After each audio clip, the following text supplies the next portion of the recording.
ہرقل شاہ روم نے قریش کے قافلے میں ایک آدمی بلانے کو بھیجا، اور اس وقت یہ لوگ تجارت کے لیے ملک شام گئے ہوئے تھے، اور یہ وہ زمانہ تھا جب رسول اللہ صلی اللہ علیہ وسلم نے قریش اور ابو سفیان سے ایک وقتی عہد کیا ہوا تھا۔ جب ابو سفیان اور دوسرے لوگ ہرقل کے پاس ایلیا پہنچے جہاں ہرقل نے دربار طلب کیا تھا، اس کے گرد روم کے بڑے بڑے لوگ، علماء، وزراء و امراء بیٹھے ہوئے تھے۔ ہرقل نے ان کو اور اپنے ترجمان کو بلوایا، پھر ان سے پوچھا کہ تم میں سے کون شخص مدعی رسالت کا زیادہ قریبی عزیز ہے؟ ابو سفیان کہتے ہیں کہ میں بول اٹھا کہ میں اس کا سب سے زیادہ قریبی رشتہ دار ہوں۔ یہ سن کر ہرقل نے حکم دیا کہ اس ابو سفیان کو میرے قریب لا کر بٹھاؤ اور اس کے ساتھیوں کو اس کی پیٹھ کے پیچھے بٹھا دو۔ پھر اپنے ترجمان سے کہا کہ ان لوگوں سے کہہ دو کہ میں ابو سفیان سے اس شخص یعنی محمد صلی اللہ علیہ وسلم کے حالات پوچھتا ہوں، اگر یہ مجھ سے کسی بات میں جھوٹ بول دے تو تم اس کا جھوٹ ظاہر کر دینا۔ ابو سفیان کا قول ہے کہ خدا کی قسم اگر مجھے یہ غیرت نہ آتی کہ یہ لوگ مجھ کو جھٹلائیں گے تو میں آپ صلی اللہ علیہ وسلم کی نسبت ضرور غلط گوئی سے کام لیتا۔ خیر، پہلی بات جو ہرقل نے مجھ سے پوچھی وہ یہ کہ اس شخص کا خاندان تم لوگوں میں کیسا ہے؟ میں نے کہا وہ تو بڑے اونچے عالی نسب والے ہیں۔ کہنے لگا اس سے پہلے بھی کسی نے تم لوگوں میں ایسی بات کہی تھی؟ میں نے کہا نہیں۔ کہنے لگا اچھا اس کے بڑوں میں کوئی بادشاہ ہوا ہے؟ میں نے کہا نہیں۔ پھر اس نے کہا بڑے لوگوں نے اس کی پیروی اختیار کی ہے یا کمزوروں نے؟ میں نے کہا نہیں، کمزوروں نے۔ پھر کہنے لگا اس کے تابعدار روز بڑھتے جاتے ہیں یا کوئی ساتھی پھر بھی جاتا ہے؟ میں نے کہا نہیں۔ کہنے لگا کیا اپنے اس دعوی نبوت سے پہلے کبھی کسی بھی موقع پر اس نے جھوٹ بولا ہے؟ میں نے کہا نہیں، اور اب ہماری اس سے صلح کی ایک مقررہ مدت ٹھہری ہوئی ہے، معلوم نہیں وہ اس میں کیا کرنے والا ہے۔ ابو سفیان کہتے ہیں میں اس بات کے سوا اور کوئی جھوٹ اس گفتگو میں شامل نہ کر سکا۔ ہرقل نے کہا کیا تمہاری اس سے کبھی لڑائی بھی ہوئی ہے؟ ہم نے کہا کہ ہاں۔ بولا پھر تمہاری اور اس کی جنگ کا کیا حال ہوتا ہے؟ میں نے کہا لڑائی ڈول کی طرح ہے، کبھی وہ ہم سے میدان جنگ جیت لیتے ہیں اور کبھی ہم ان سے جیت لیتے ہیں۔ ہرقل نے پوچھا وہ تمہیں کس بات کا حکم دیتا ہے؟ میں نے کہا وہ کہتا ہے کہ صرف ایک اللہ ہی کی عبادت کرو، اس کا کسی کو شریک نہ بناؤ، اور اپنے باپ دادا کی شرک کی باتیں چھوڑ دو، اور ہمیں نماز پڑھنے، سچ بولنے، پرہیزگاری اور صلہ رحمی کا حکم دیتا ہے۔ یہ سب سن کر پھر ہرقل نے اپنے ترجمان سے کہا کہ ابو سفیان سے کہہ دے کہ میں نے تم سے اس کا نسب پوچھا تو تم نے کہا کہ وہ ہم سے عالی نسب ہے، اور پیغمبر اپنی قوم میں عالی نسب ہی بھیجے جایا کرتے ہیں۔ میں نے تم سے پوچھا کہ دعوی نبوت کی یہ بات تمہارے اندر اس سے پہلے کسی اور نے بھی کہی تھی؟ تو تم نے جواب دیا کہ نہیں۔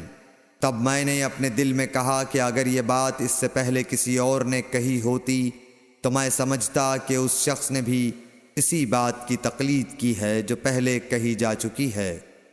میں نے تم سے پوچھا کہ اس کے بڑوں میں کوئی بادشاہ بھی گزرا ہے؟ تو تم نے کہا کہ نہیں۔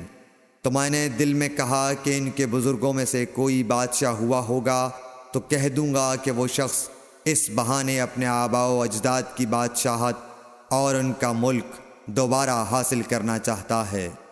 اور میں نے تم سے پوچھا کہ اس بات کے کہنے یعنی پیغمبری کا دعویٰ کرنے سے پہلے تم نے کبھی اس کو دروغ گوئی کا الزام لگایا ہے؟ تم نے کہا کہ نہیں۔ تو میں نے سمجھ لیا کہ جو شخص آدمیوں کے ساتھ دروغ گوئی سے بچے وہ اللہ کے بارے میں کیسے جھوٹی بات کہہ سکتا ہے۔ اور میں نے تم سے پوچھا کہ بڑے لوگ اس کے پیرو ہوتے ہیں یا کمزور آدمی؟ تم نے کہا کمزوروں نے اس کی اتباع کی ہے۔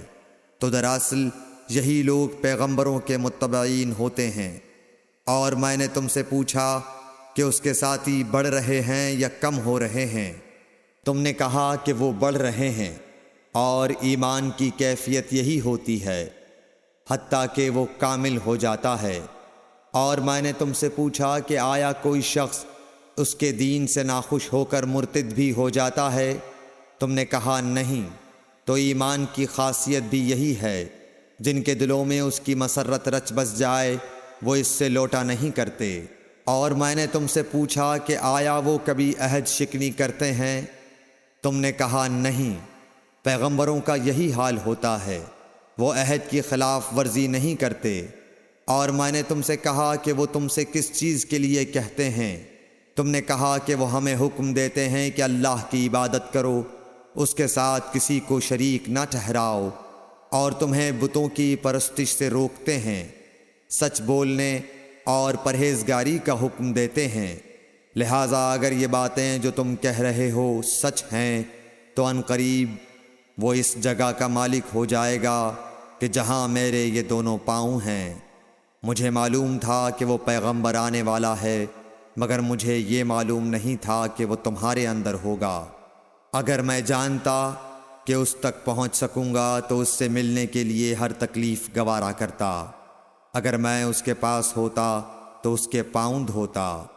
ہرقل نے رسول اللہ صلی اللہ علیہ وسلم کا وہ خط منگایا جو آپ نے وہیہ کلبی رضی اللہ تعالیٰ عنہ کے ذریعے حاکم بصرہ کے پاس بھیجا تھا، اور اس نے وہ ہرقل کے پاس بھیج دیا تھا۔ پھر اس کو پڑھا تو اس میں لکھا تھا، اللہ کے نام کے ساتھ جو نہایت مہربان اور رحم والا ہے۔ اللہ کے بندے اور اس کے پیغمبر محمد صلی اللہ علیہ وسلم کی طرف سے یہ خط ہے شاہ روم کے لیے۔ اس شخص پر سلام ہو جو ہدایت کی پیروی کرے۔